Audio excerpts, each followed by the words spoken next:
Fala galera do Meteoro Brasil, aqui é Pedro Zambarda, num Meteoro Repórter especial com o deputado Glauber Braga, que fez uma greve de fome no Congresso Nacional em defesa do seu mandato e contra a perseguição do Arthur Lira, dos bolsonaristas, do Bolsonaro e das forças reacionárias do país. A gente vai chamar o Glauber depois da vinheta, vamos lá.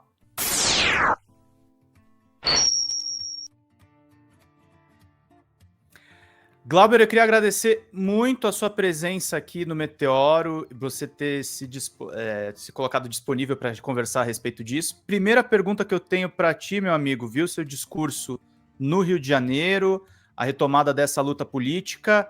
Qual que é o teu balanço da greve de fome, da mobilização da esquerda e do teu trabalho nesses dias? Seja bem-vindo ao Meteoro, meu amigo. Como é que você está?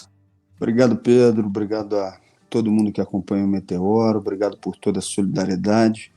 Pedro, a gente tinha uma situação de cassação sumária. Eles aprovaram no Conselho de Ética, já estavam com a expectativa de imediatamente aprovar na CCJ e levar ao plenário da Câmara. Com a greve de fome, com a denúncia, com a onda de solidariedade, com as manifestações que estão acontecendo, a gente arrancou um período maior para a realização da defesa. Mais especificamente os 2 meses, que foi o compromisso assumido pelo atual presidente da Câmara. Então, eu acho que, como mecanismo de denúncia, a demonstração de indignação e revolta com o que está acontecendo e a chamada de atenção do que isso pode representar como precedente político, ou seja, uma perseguição política tão evidente, eu acho que o balanço é positivo.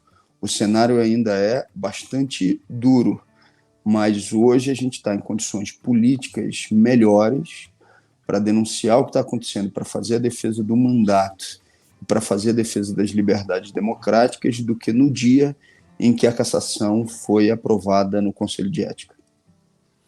Glauber, a decisão que você tomou foi, primeiro, de uma coragem gigantesca, e é o que você falou, você não tinha conversado com a Sâmia, não tinha conversado com a Erundina, com ninguém, com nenhum dos seus amigos, e, ao mesmo tempo, é aquela tensão, você era a capa de todos os jornais, você era alvo de todos os tipos de ataque. Como é que foram esses quase 10 dias sem se alimentar, com acompanhamento médico? O que passou pela tua cabeça? Como é que foram essas mobilizações? No 9º dia, eu interrompi a greve de fome. Eu suspendi a greve de fome a partir daquela posição que foi costurada entre Sâmia e Lindbergh com o presidente da Câmara de ampliar os dias da defesa. Durante todo esse período, eu estava completamente focado, e sabendo que se tratava de uma tarefa, e sabendo que aquilo que estava sendo feito ia ser importante, não só para o meu caso no Conselho de Ética, mas para denunciar o que está acontecendo por aqui, essa coisa do orçamento secreto, esse absurdo que é colocar bilhão para cá, como se esse dinheiro fosse particular desse ou daquele deputado. E eu sabia também que o que vinha como onda de solidariedade, como aconteceu, é fundamental para conseguir virar esse jogo. Um único dia, Pedro, eu balancei. Houve uma alteração nas minhas taxas, se não me engano, foi no 6º dia. As taxas das enzimas do fígado que foram para baixo. E aí, então, eu somatizei isso, pensando no que poderia acontecer de traumático, principalmente para a Sâmia e para o meu filho. E eu, naquela noite, dormi mal, dormi pouco, acordei às 3 horas da manhã e me recompus na madrugada. E no dia seguinte já estava firme para a luta política novamente. Foi o único momento antes do dia final, da finalização, onde eu de fato balancei. Eu contei com um apoio, muitos apoios importantes, mas um em específico que eu sempre faço questão de ressaltar, que foi a conversa que eu tive com o Frei Sérgio no 1º dia de greve de fome. Na verdade, no 2º dia, porque no dia do Conselho de Ética eu já estava sem me alimentar. Frei Sérgio, que já fez 5 greves de fome, porque eu me joguei no desconhecido, não houve um planejamento prévio. E ele então me disse, olha, com tantos dias você vai sentir isso, com tanto tempo... Ele foi te falando o que ia acontecer, né?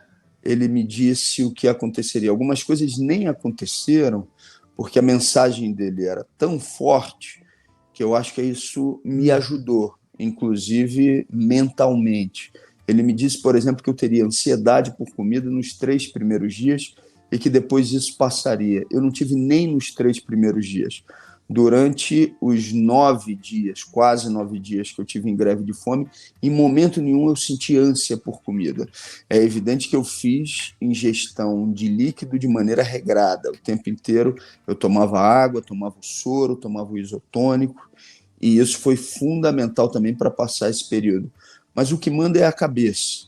E essa conversa com o Frei Sérgio, demonstrando não só o que aconteceria fisicamente, mas demonstrando também a importância política, filosófica do que estava acontecendo e do gesto que eu estava adotando e da solidariedade que vinha com o gesto, para mim foi mentalmente também fundamental. Uhum.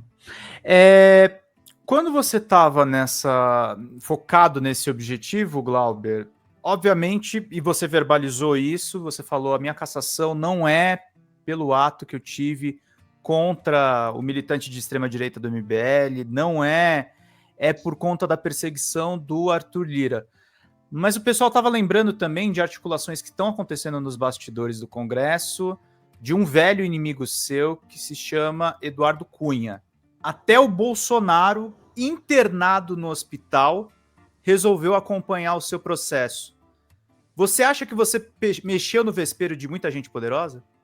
Sim, não tenho dúvida disso. A atuação política, a linha de orientação do mandato, acumulou inimigos ao longo do tempo.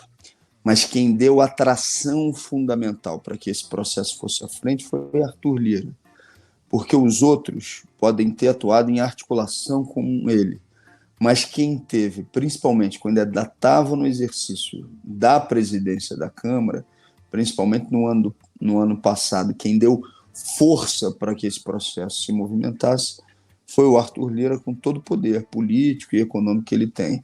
Mas eu não tenho dúvida que outras forças agiram em consórcio com ele. Você citou o Eduardo Cunha, eu poderia citar o sócio minoritário que é o MBL, que é quem pagou o provocador, né? Que fez as provocações por 7 vezes, na 5ª vez agredindo e xingando minha mãe, mas o principal agente, sem dúvida, é Lira. É Lira. Você recebeu solidariedade, Glauber, e eu até estava especulando nas lives que eu participei, de ministros do governo Lula, acho que boa parte dos ministérios. Eu estava falando que se a sua situação se agravasse, eu estava imaginando talvez que o presidente da República, de repente, fosse se manifestar. Como é que você recebeu isso, sendo inclusive uma pessoa que você apoia o governo nas pautas que o governo faz pela esquerda. Você é um crítico também do governo e com toda a razão do mundo na questão da política econômica, para citar um exemplo. Como é que você recebeu esses apoios? Eu recebi, tanto dos ministros como as outras manifestações de apoio, de solidariedade, com gratidão. E no caso especificamente dos ministros, com reconhecimento de que foram fundamentais, foram muito importantes, porque ampliaram a visibilidade do que estava acontecendo. E eu não tenho dúvida também, foram muito importantes para o desdobramento e para o próprio recuo, ainda que não no conteúdo, mas no procedimento por parte do presidente da Câmara. O Prerrogativas soltou nota técnica em apoio a você. Vocês estão entrando com recursos na CCJ, um deles parece que foi recusado, mas o seu caso, pelo visto, vai ser julgado aparentemente só no segundo semestre. Como é que você se sente a respeito disso e quais que são as chances de você não ser cassado? Pedro, então, na semana passada, o relator do meu recurso na CCJ apresentou seu parecer. Ele deu um parecer contrário ao recurso. Houve pedido de vistas, eu apresentei também a minha defesa do recurso na CCJ, e essa matéria vai ser votada terça-feira, amanhã, então, às 10 horas da manhã, na Comissão de Constituição e Justiça. Se a gente for avaliar um requerimento de retirada de pauta que foi votado na semana que vem, e a diferença de votos que teve, evidentemente, a gente parte de uma tendência que é, inicialmente, também de derrota na CCJ.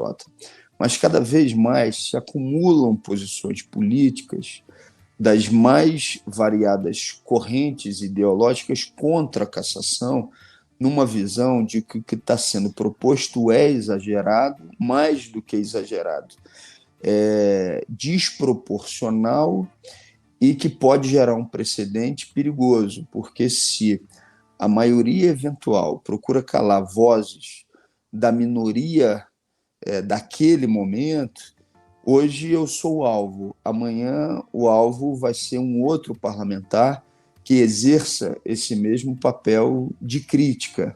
No meu caso, a crítica e enfrentamento ao que é a representação de Lira e do orçamento secreto prioritariamente. Evidentemente, tem outras pautas nessa história. Você mesmo citou o fato de que o Bolsonaro entrou na sessão do Conselho de Ética através do celular do Nicolas Ferreira. Então, existe uma articulação também da extrema-direita tentando me calar. Mas quem deu, repito, tração a esse processo foi Lira.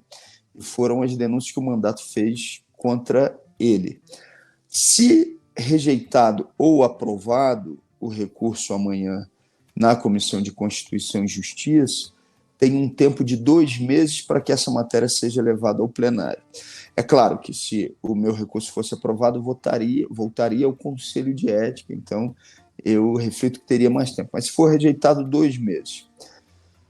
Pode não votar em 2 meses no plenário? Até pode, porque essa é uma prerrogativa do presidente da Câmara. E se ampliam também as solicitações a ele para que não leve essa matéria à votação, e as solicitações a ele são dos mais variados grupos políticos, de juristas, de entidades e organizações religiosas. A Comissão Justiça e Paz recolheu assinaturas de mais de 500 entidades que foram entregues na Comissão de Constituição e Justiça, mas que são endereçadas também ao presidente da Câmara. Você citou também o Prerrogativas, eu sou grato.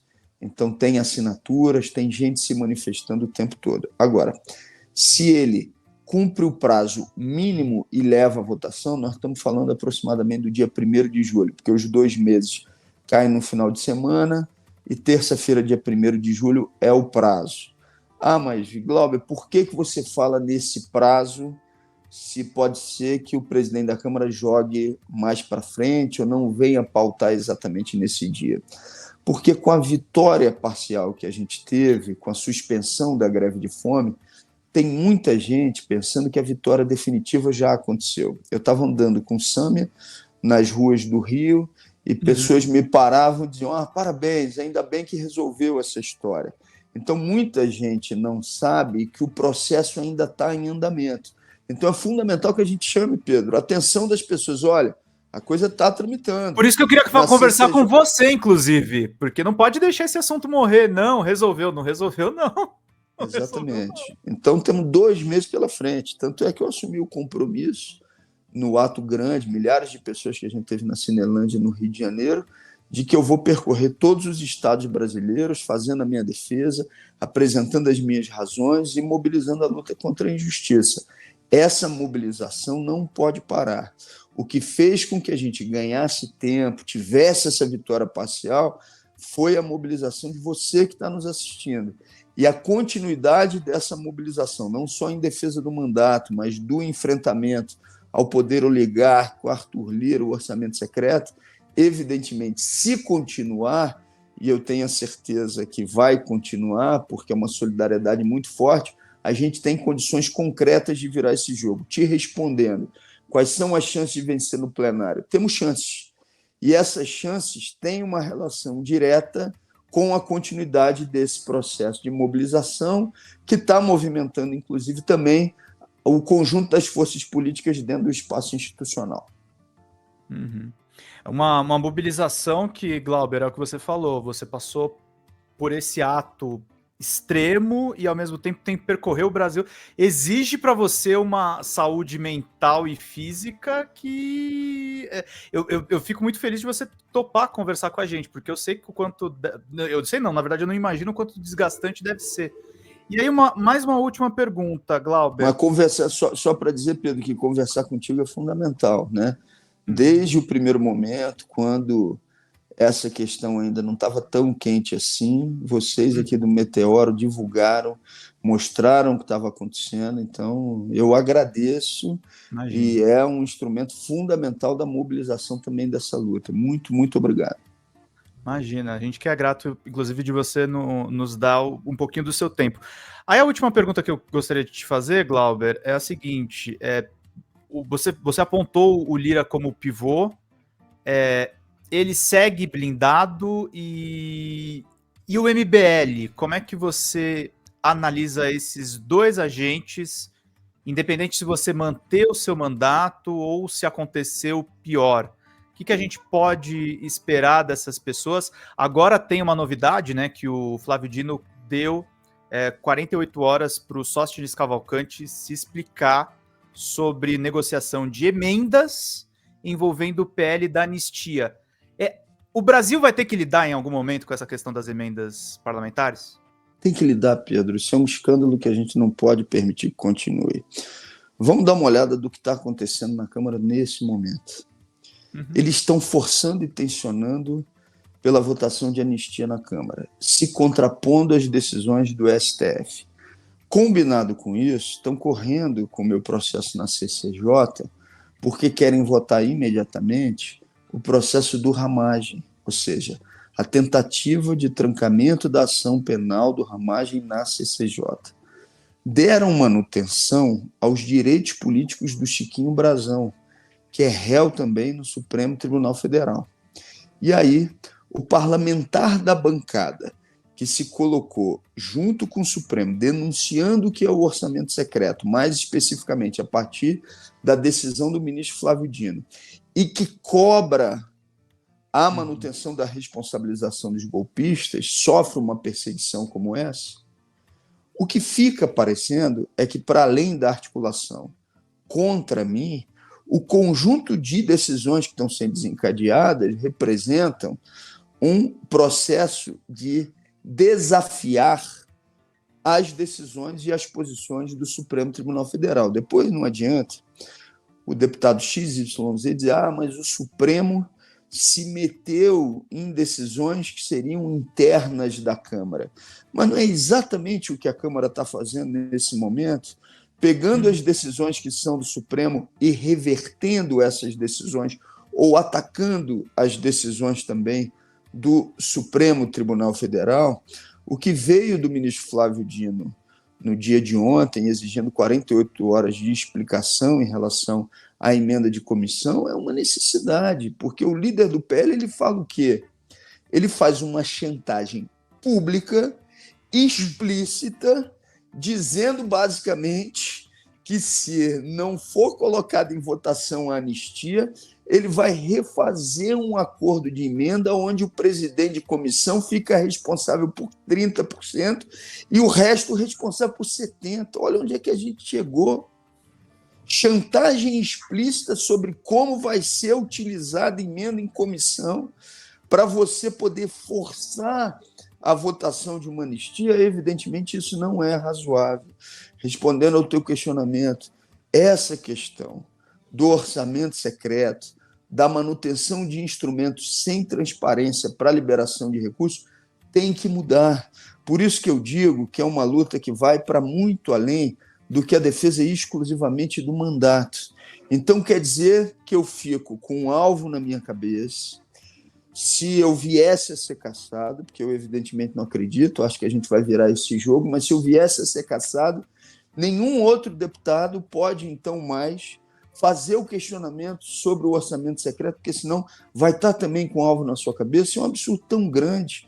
Eu não tenho dúvida que, se fizer uma pesquisa com 100% da população brasileira, mais de 90% vai ser contra o orçamento secreto.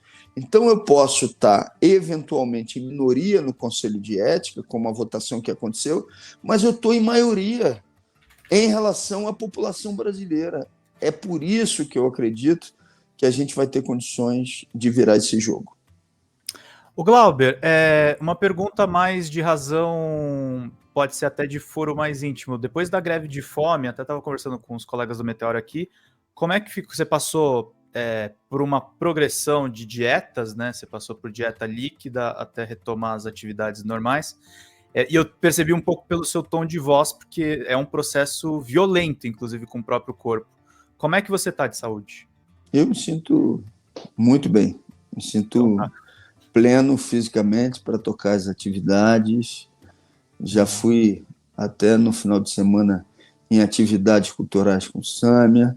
Na sexta-feira fui no Vaca Atolada, lá na Lapa, depois de uma agenda extensa durante todo o dia, recebido pela turma, por Cláudio.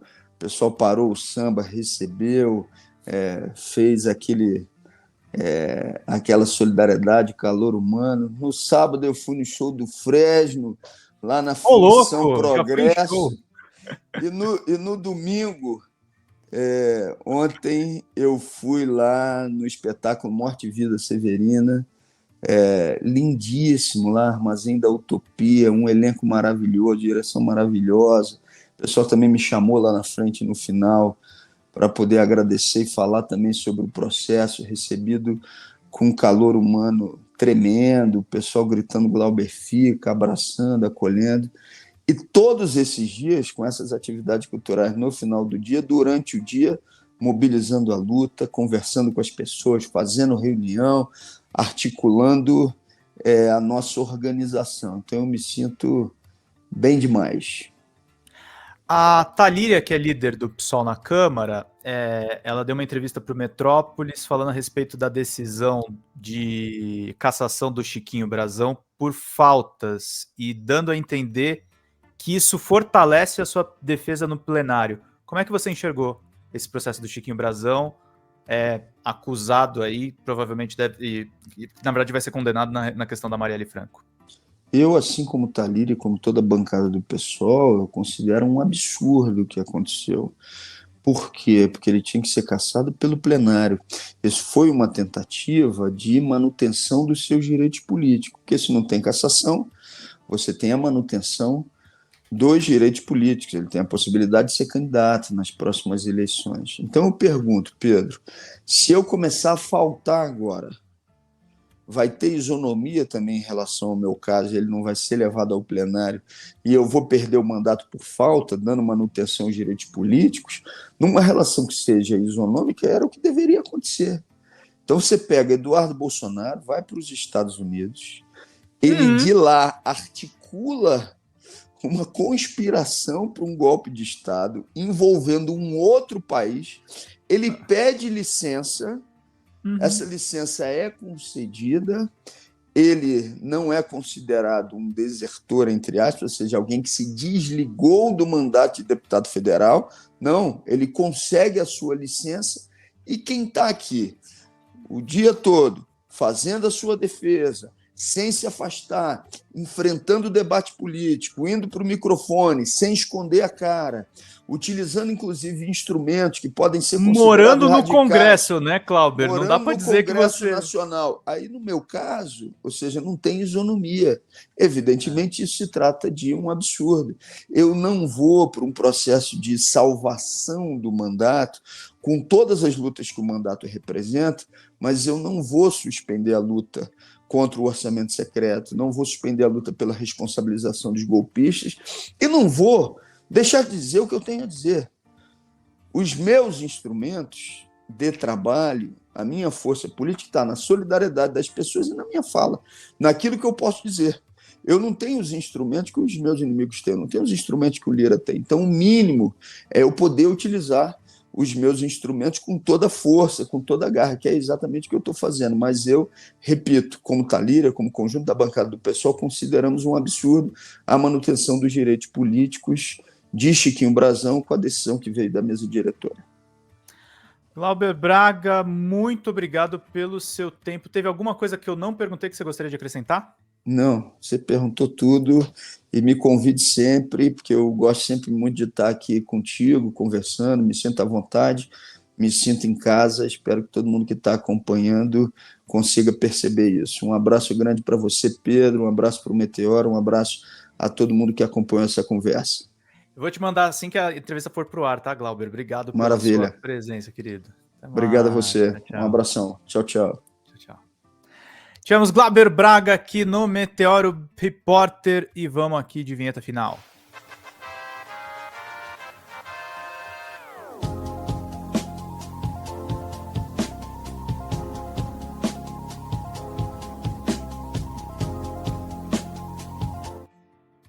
Gente, entrevista muito especial, espero que vocês gostem, que vocês apreciem, e Glauber fica, aqui a gente tem lado, aqui a gente se manifesta e a gente se sente muito feliz do privilégio do Glauber conversar com a gente. Vida longa e próspera, gente. Cuidem dos seus, até mais, tchau, tchau.